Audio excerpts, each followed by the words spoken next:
Good morning. Ayan, morning po tayo. Ang kapal po ng fog dito po sa amin. Ayan po, nakikita niyo po, kulay puti po yung ating paligid.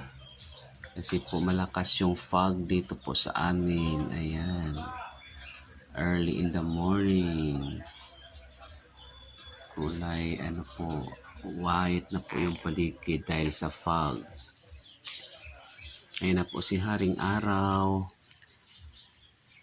Ay talagang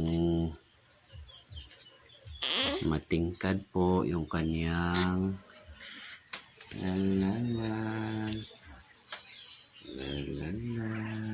ang